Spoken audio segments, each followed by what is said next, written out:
Welcome to Talk to Brazil with Tom Reaoch, the business connector to business in Brazil. Welcome to Talk to Brazil, the business connection, the world's first English language internet radio program about business in Brazil since 2009. I'm Tom Reaoch, an American living in Brazil for many years and known as the King of Networking, and talking from my studio in Campinas, São Paulo, Brazil. Today's guest is Ian Moyse, and we met on LinkedIn several weeks ago. Ian Moyse is the EMEA Sales Director, which is Europe, Middle East, and Africa for Natterbox. He is also an industry cloud social influencer and is widely published on matters of cloud and sales leadership. Ian is called upon to blog and social influence by many cloud vendors and was rated #1 cloud influencer. He was also awarded the accolade of BESMA UK Sales Director of the Year, and in 2019 was also listed in the top 50 Sales Keynote speakers by Top Sales World. He joins us by phone from his office near London in the UK. So with that, Ian, welcome to Talk to Brazil. Tom, thanks for having me on today. Well, thanks for finding us, and thanks for sharing your Friday with us. You sent me a lot of interesting information. You are a gifted speaker. You talk to the world. You're an influencer. But what I'd like you to share with us today and our listeners are two of the things. One of the things that you've actually done is you built your own personal brand around your expertise. So help our listeners understand, why is it important to work and have a personal brand? Sure, thanks. And I'll start from the fact that I didn't set out to do that or know what the term personal branding was or have some big game plan. It sort of came about accidentally, is the reality. And it came about because I started trying to figure out, in business today, as social media platforms have arisen, how do I stay relevant in my career? How do I help my business stay relevant?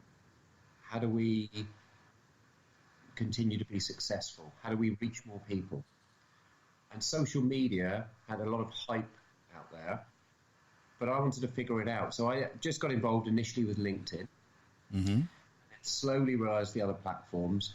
And slowly, I've just got a little bit better at it by doing a little bit at a time and learning by doing. So I haven't read some book, I haven't been on some whizzy sales social media course. I've done this organically by actually doing it and experimenting and just tuning things. And also, I'd advise everyone to look what other people do. So once I do this and feel reasonably well, I also consistently, I'll notice something else, someone has shared content in a different way, or they've presented it in a more interesting way, and I plagiarize that. Why not, right? Learn from others. There's nothing wrong if someone's doing something good. So if it works and feels good, do it, right? Absolutely. And the beauty about personal branding for me is to understand, it sounds illustrious as like branding of a company and branding and marketing does, but it can cost nothing but time. You can spend a little bit of money if you want to do some clever little things, but I mean a little bit, and I'll hopefully share some clues with your listeners that make it really real for what you can do. But I've achieved an awful lot through this and got a lot of benefit that I didn't expect. And the more benefit I've gained, as you mentioned kindly, doing social influence for some major global vendors. They've requested me to write blogs for them, to attend events around the world and speak and share them. How did they find me? Right? And they found me because on social media, I have a credible profile. I share content, and they see that I've written this content, and that I've got some influence in the community that's relevant to their technology or business or product, and they've called upon me to, could you help us? Right. This is happening all around us, right? This is happening in business, people in consumer world, and the big example. The most obtuse example, I think, is the gamer world, where we've got youngsters who are playing computer games, videoing themselves with a nice microphone and camera, putting it on the internet, and getting major bucks. They're getting paid a lot of money sponsorship around it or play a particular game because of the following they've got, because people are showing interest. And who would have thought that if we went back 20 years and said young kids are going to sit in their bedroom, play a game, film it, and earn an incredible amount of money for doing so? We'd have all said, well, we're mad. But it's happening. No, I agree with you. And you're talking about kids, and recently you could see kids like 5, 6 years old on a YouTube channel making videos of how to take a toy out of a box. And, nothing more involved than that, smiling and enjoying and making money. And, wow. And they don't want the box with the toy anymore to have the toy. They want to generate a YouTube video of taking it out of the box and telling people about it. So, and for me, personal branding isn't about looking good or being arrogant or feeling important. It's about it creates real engagement, because we live in a world that's now truly global. And for us to have met and do what we're doing now, this conversation itself, not so long ago, would never have happened, because we wouldn't have known each other existed across the world unless we bumped into each other at some physical meeting. Right. And I certainly would have known you'd done a podcast unless you told me. So I might bump into you at some conference, say, how you doing? I've travelled from Brazil. But unless you or me mentioned podcast, we wouldn't have had that conversation that's relevant to go, why can't I guest on it? Boom. No, and as we were talking about change, really, let's say 4 or 5 years ago, podcasting, even in Brazil, the beginning of this last year when I transformed Talk to Brazil from an internet radio program to podcast here, if you mentioned podcast, some people knew about it from the music side. There was more younger persons that would use Spotify or others to listen to music. But when I say, no, it's a content podcast, that was a whole new concept. And even here in the world, that changed radically in the last year. Even though there were podcasts previously, but you can see the drive, you can see how this is coming in business for Apple, Google, a number of different platforms coming up to promote podcasts, because it's promoting not only the person, it's promoting information. It's what you just said, of being able to share what we're doing right now, sharing your authority. You're an influencer, you're a person, you're relevant, you're a gifted speaker, you're an award-winning speaker, right? So you know what you're talking about, people want to listen. So the word authority comes from all of that. The podcasting just makes it all more mobile, like you just said. Yeah, and I think it's about just making yourself discoverable. Right.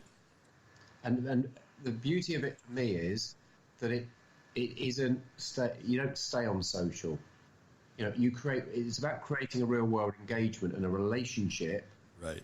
But social is a conduit to that. And if you're not on it and you don't look credible, you'll never get the next effect. So for me, if someone had told me what's happened to me in real world, I've created many, many real world meetings and friendships and relationships that started on social through me commenting on someone's post, them comment back to me, connecting them, liking, etc. To the point of I've had several major book authors, global best-selling book authors of sales type books that it's a community I'm in, right? Who on coming to the UK for their speaking at an event or something, they've reached out to me and said, Ian, we've chatted online so much, and you've commented, and I've shared. Well, it feels like we know each other. You're not in London this day or this day, are you? Right. Love to meet you in person.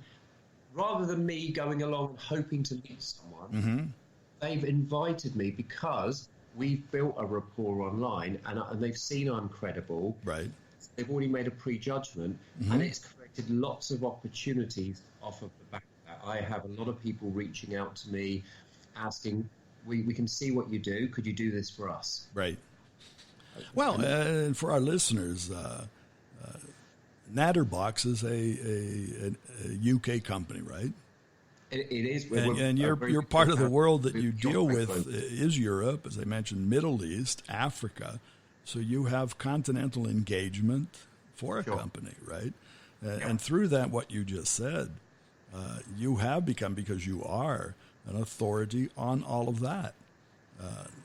And it also, you include the cloud industry, but regardless of that, and back to the branding, you engage with people.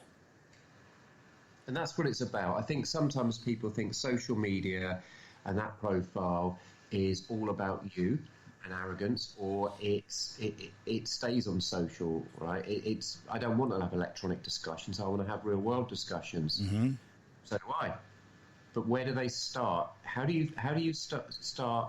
How do you end up with a real world meeting or discussion, right, turning into a rapport, stroke relationship, stroke friendship, unless it has somewhere to start, and unless you're lucky enough to start meeting someone, mm-hmm. certainly how to meet people around the globe. Right? How are you going to meet interesting, sometimes very important people you would never meet, and people who could be very valuable, right, in terms of the connection you make to your business, mm-hmm. or to your career.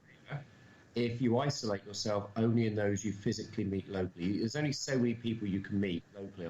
Globally on social, suddenly you have a huge audience and massive reach, very easily, very quickly, and low cost. Now, your tips for our listeners, and specifically here in Brazil, but I'm sure your engagement, Middle East, Africa, you may see the same thing.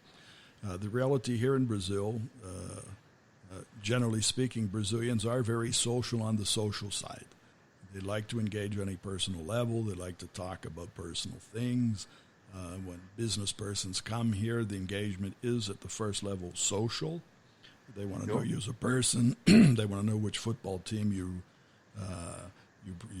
engage with. May want to know a little bit about the food that you like, and they'll certainly talk a lot about Brazil.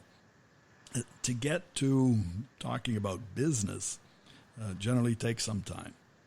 And what I've seen from my experience, talking to persons like yourselves or persons wanting or trying to engage with Brazilians, they mentioned that to me. They say, well, that's all real nice. Brazilians are very friendly. When I've been to Brazil, they're, just beautiful host. It's very nice. But once I need, and for a business person coming, normally if he comes for 4 or 5 days, he has a schedule. He says, but when I want to get to an engagement on business, I see that the reaction is different. They're sometimes taken aback. Do you see that in other places? So certainly the Middle East, there's different cultures, right? And I won't name particular, but some cultures just want to get the facts. But I think reality is, take culture away, we're all human beings, right, who engage with other people, right? So fundamentally, I've heard this before of sales training and say, it wouldn't work in this country, where there is. We've all got the same goals and differences. All it is at the top end, I guess, is a slightly different approach, right? But we're all fundamentally want to be happy, don't want to be rude to other people, want to be pleasant. There's some baselines that fall within the human being. And then you have different personality types. But I don't think we should behave differently or isolate that, for example, social media or stuff doesn't work in certain regions, or it wouldn't work because it's simply a base of understanding. You adjust it to how you want to be, right? So I say to people, there's nothing wrong being on social, and it doesn't mean you have to post about your sandwich you just had. It doesn't even mean you need to keep posting things. If you're not on social, you can't listen either. Right. So if you're on LinkedIn and Twitter and you just look good and personal, you don't have to share everything and spend your whole time posting. Right. But what you can do is, if you're about to meet a visitor from another country, because you're on the profile, you can look them up. And I would say that is more personal, right? I'm taking interest in you before I even meet you to understand what is it you share. And if I see you posting, to your point, all about 90% of your posts are about football and taking your kids to the football matches, I've got a conversation point there. Maybe when you turn up, I've bought your kids a scarf, because I know already. So now I'm even more personal, because I had information that was publicly available, wasn't private, not trying. You've shared that you've said, look, world, I'll tell you about this about me. Why wouldn't you listen to that? And I often, when I meet people, I've always done the research of what do they post on, what are they sharing publicly on the internet, on social media? Have they written a blog? Have they been interviewed? I find people find it flattering that I've taken the time and trouble to understand and to say to them, oh my God, I couldn't believe, you know Tom. How do you know Tom? I did a podcast with him the other week. Oh, I know. You straight away got a warm conversation. Right. And More that's than you'd and done, right? those are the It's those are the touch positive, points, right? I think. I just want to say those are the touching points. Yeah, and there's nothing wrong with reaching out to people beforehand and liking their content. If I'm meeting someone and I see they viewed my profile and they've liked one of my blogs that I've written, I don't feel offended. Right? I put that information out there. I feel flattered. They've taken the trouble to look, and I've noticed, I'm about to meet them. That's interesting. Right. When the minute I meet them, the first time I feel even warmer that they've taken an interest in me before I even got there. Well, and that's back again how we met, right?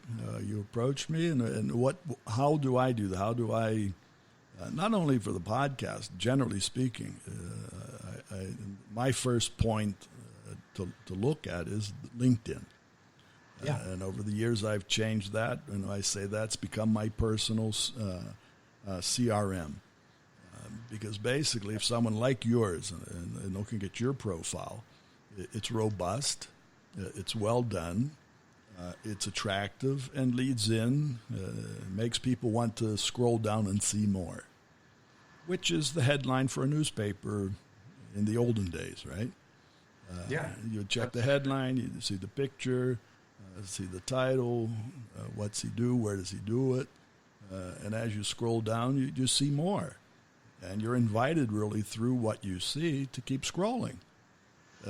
And to me, that is part of what, and you're a great example of that, of the personal brand, right? Because you're showing yourself as yourself, what you do. You're also showing you, the world and me, what you have done. Because the other side of that, the brand follows us personally through our life. The brand doesn't stop at the company you're working for, nor does it start there, right? Yeah, it's yours. It's yours as an individual.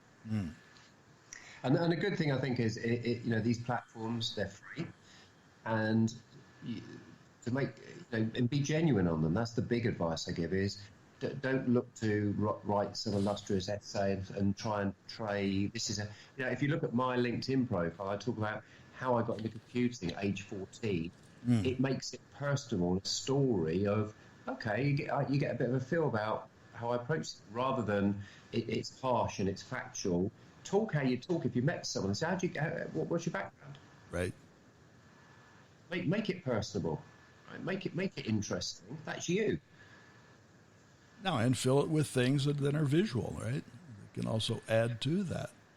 Yeah. And for your photo. Skills, everything. Everything's a part, right? Yeah. Pick a sensible photo. And one hint I'll give to the listeners is, you can test your photo if you want to do it for free. There's a site called photofeeler.com where you can upload your photo, and whether it be for a personal social profile you want to be judged for, business, other people will vote on it. Whether that photo, do you look senior? Do you look respectful? Do you look trustworthy? And then you can judge which photo. And that's what I've done. If you look at my photo, it's used for a reason. Right. Because I tested a photo with glasses, one without glasses, and one looking each way. The particular photo I used today, I've got some new ones to test before I update for a more recent photo. But it's because that photo came out the highest by people who didn't know me on that site. And it came out much higher with glasses. I'm apparently much more trustworthy on first impression of a photo with glasses than without glasses. Who knew? Well, and that's absolutely true. What people see and what they think, obviously, the only way we can know is what you've just done. You need some more information. Yeah. But several years ago, more than 10 years ago, I went through that on LinkedIn. I had cancer, and through the cancer treatment, obviously, you lose all your hair. Up until that time, I had always had a beard, right? And glasses, beard, and everything else. And that was, 40 years, that was Thomas. But then you go through that, you lose your hair, you lose everything. And as it came back, what I did actually is use LinkedIn to post different pictures. And the question to my connections and followers was that. should I grow the beard or not? And they voted saying no. My wife wanted me to grow it back. No, I've only known you like this. But the vote came back from, it wasn't a structured thing. It was just reaching out, showing people, oh, this is the picture I put up. What do you think? And it exactly came that way. They say, no, don't go back to the beard. We like you this way, and that's it.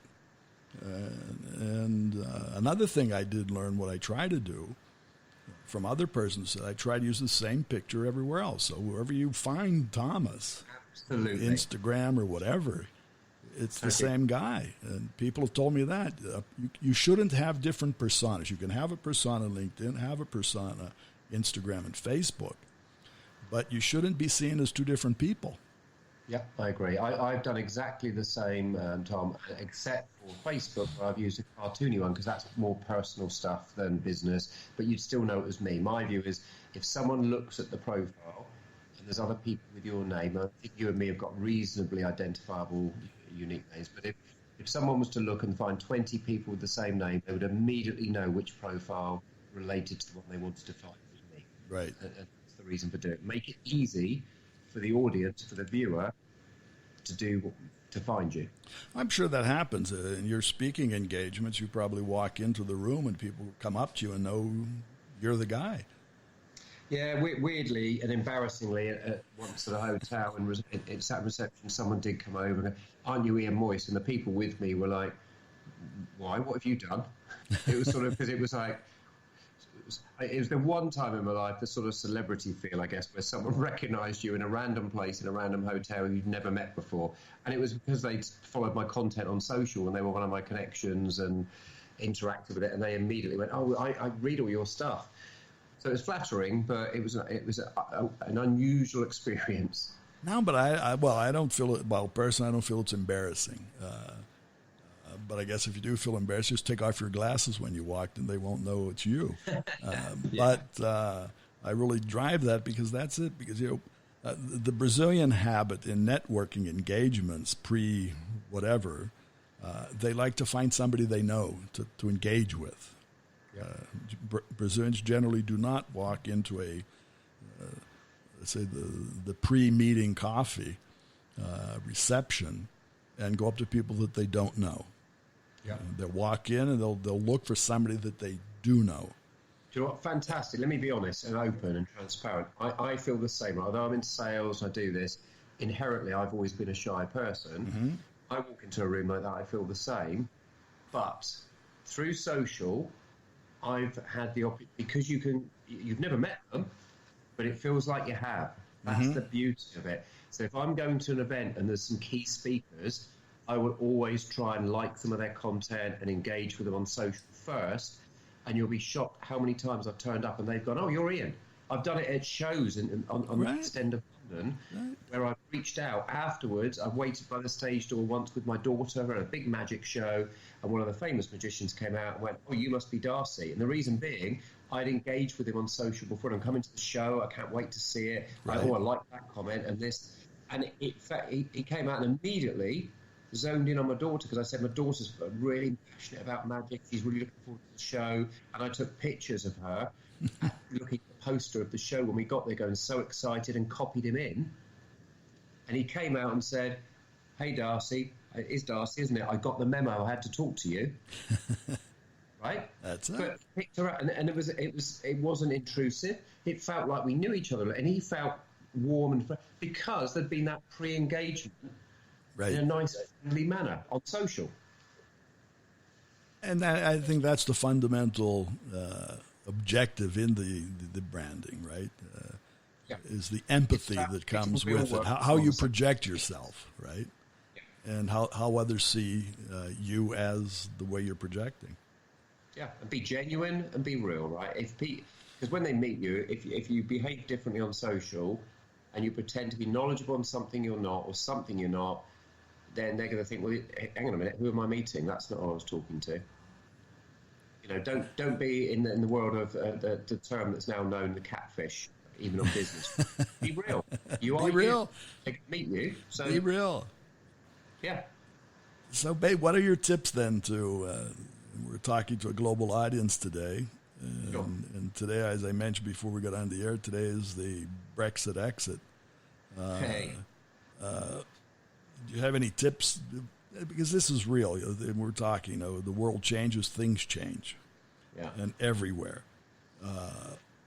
Even today, we're talking about the Brexit Tom, exit, but we're also talking about a virus in China and people not even being able to travel, maybe.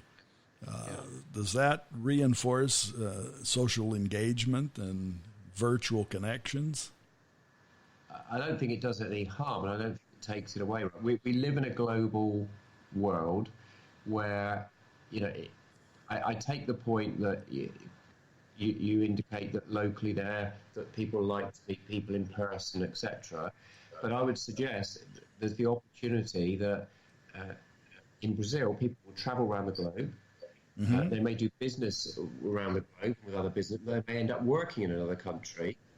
If you isolate yourself to only people you meet in your local town, village, bar, restaurant, conference, then I think you're limiting your own opportunity massively. Mm-hmm. Still do that, doesn't take it away.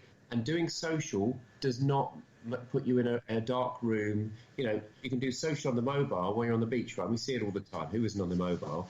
But you can engage with people that that may end up in a real world conversation, meeting, relationship. Right. But if you don't take part, that will definitely never happen. I can guarantee it, right? If you take part, I can't guarantee it does. But you may find, as I've done, I've had so many what you consider accidental benefits through meeting and engaging. I've met famous people. I've met lots of interesting people, book authors, leaders, peers like me who do the same thing, which I've learned from. I've had the experience of meeting, and I can reach out and ask for, actually, we're writing a white paper. Could I get a comment from you? And it's not some random person reaching out. It's Ian, who I was in London 2 years ago, who we originally started chatting on social media. Bang. So there are so many long-term benefits, but two things. If you're not on it, you definitely won't get any opportunity. Well, that's true. And if you don't start you now, basically don't. I say, if you're not on LinkedIn, you don't exist, right? Yeah. Very good. Well, Ian, we're coming to the end of our time. But before we wrap up, a couple of things that I wrote down just to help us all remember. You mentioned be genuine, engagement. We mentioned authority, people many times.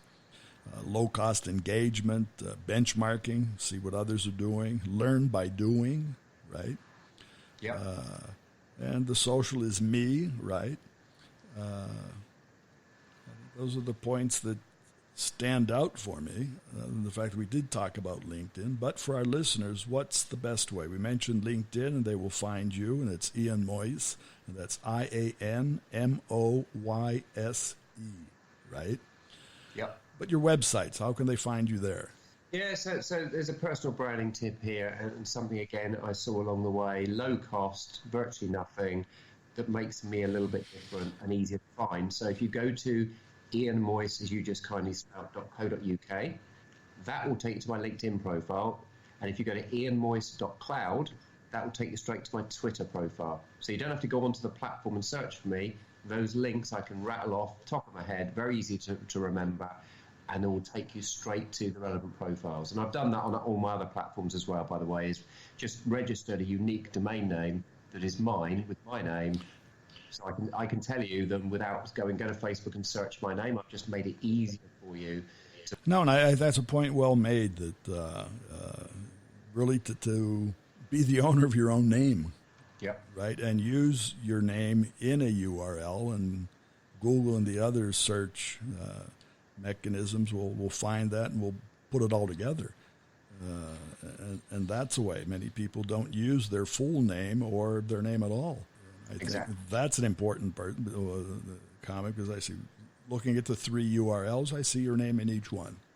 Yep. And I'm sure if I would click on Google on your name, that and much more would pop up. It will. So again, for our listeners, it's IANMO, first name, last name is MOYSE. You'll find more about him. So Ian, thanks for being with us today and sharing. It's been a pleasure. Tom, I appreciate it, and I appreciate your audience's time. Well, thank you. And I also want to thank our listeners. And as I just mentioned, you can find more about Ian, and I'll just repeat those. So his personal site is ianmoyse.co.uk or ianmoyse.cloud. And I'd like to thank our audience and our sponsor, Focus MI Market Intelligence. Focus MI specializes in market research for the Brazilian agricultural market. And more about them on their site, which is focusmi.com. And visit our website, Talk to Brazil, that's Brazil with a Z.com, and you'll find our previous shows of Talk to Brazil. So remember, when you talk to Tom, you talk to Brazil and the world. Goodbye, and thanks for listening. Thanks for listening to Tom Reaoch on Talk to Brazil, the business connector to Brazil.